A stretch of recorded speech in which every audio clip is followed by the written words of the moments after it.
ต่อให้เขียนเพลงรักอีกสัก100 เพลงก็แค่อีกเพลงที่ธรรมดาหากคนในเพลงที่ว่า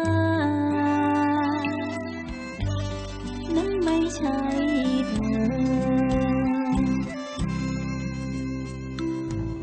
เธอรู้ไหมคนดี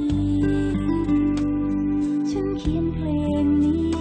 ตรงใจมากเพราะฉันมีความรักและคนที่รักคือเธอคนนั้น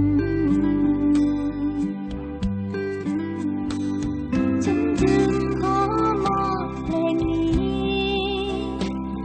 ให้เธอที่เป็นดวงใจให้เธอที่เดินทางมาไกล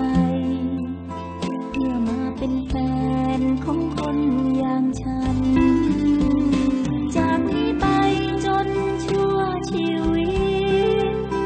ฉันอาจให้เธอได้น้อยกว่าฝันแต่หนึ่งลมหายใจที่สั้นแสนสั้นฉันจะเก็บมัน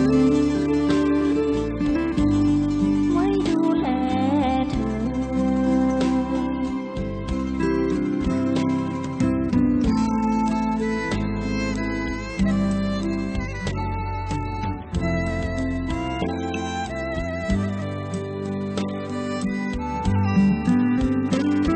ฉันจึงขอมอบเพลงนี้ให้เธอที่เป็นดวงใจให้เธอที่เดินทางมาไกลเพื่อมาเป็นแฟ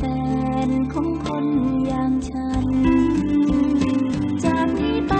จนชั่วชีวิตฉันอาจให้เธอได้น้อยกว่าฝันแต่หนึ่งลมหายใจที่สั้นแสนสั้นฉันจะเก็บมันไว้ดูแลเธอเธอคือสายลมเธอคือแสงดาวเธอคือเมฆขาวเธอคือตะวันเธอคือฟ้างามเธอคือแสงจันทร์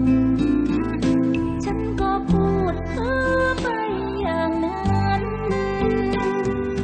แต่ใจความสำคัญคือฉันรักเธอ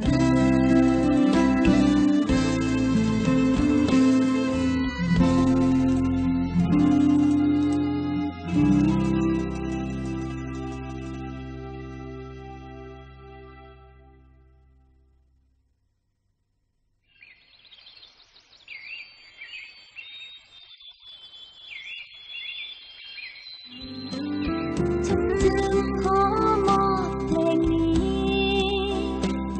ให้เธอที่เป็นดวงใจ